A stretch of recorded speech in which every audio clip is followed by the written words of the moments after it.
Moi, je crois que la saison pour nous, à la Ligue régionale du littoral, n'est pas encore achevée.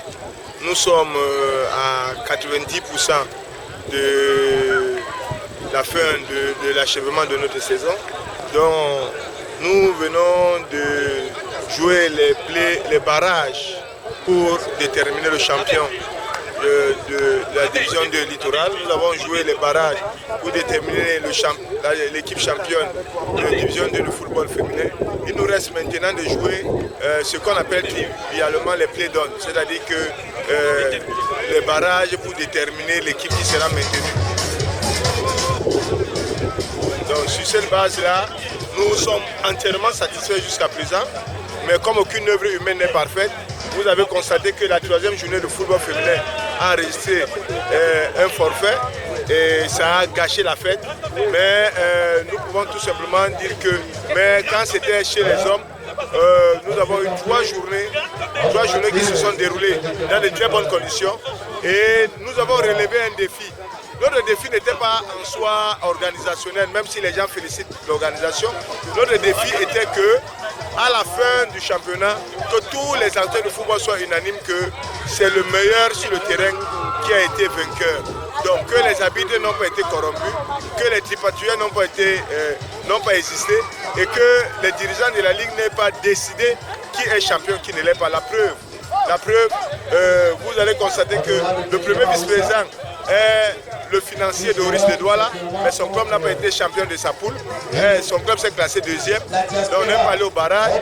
Le président de la Ligue finance deux clubs à la Ligue. Les deux clubs sont derniers, donc vont jouer les barrages pour le maintien.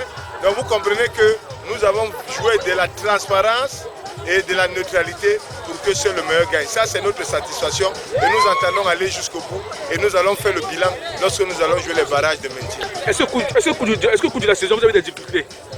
Oui, nous avons eu des difficultés financières parce que vous savez le FIFA Forward 0.2 qui a été mis en place pour la transparence financière est une machine procédurale très lourde qui faisait que très souvent nous avons eu 2 à 3 semaines d'arrêt parce que nous attendions les financements.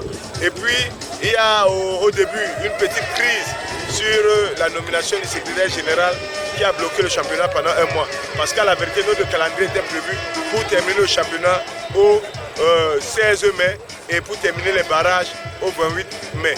Malheureusement, on n'a pas pu les tenir parce que les aléas que je viens de vous expliquer nous en ont empêché. Mais après, je crois qu'on est satisfait. Le plus important, c'est les résultats sur le terrain. La prestation sur le terrain, la prestation des arbitres, la prestation sur le terrain, tous ces joueurs sur le terrain, c'était ça notre championnat pour qu'on cesse. On a voulu montrer qu'on peut faire le championnat autrement, le football autrement dans la région littorale, en dehors des mafias et des tripatouillages. C'est-à-dire qu'à l'époque, on nous disait qu'on déterminait le championnat en début de saison. Et cette année, on a vu que le championnat se détermine sur le stade. Et jusqu'à la dernière journée de la phase des poules, on ne connaissait pas les équipes qui descendaient, les équipes qui étaient championnes. Ça, c'était le suspense total. Et les barrages, c'était la même chose. À la dernière journée des barrages, on ne savait pas qui était champion. Donc, il n'y avait pas lieu de faire des tripatouillages.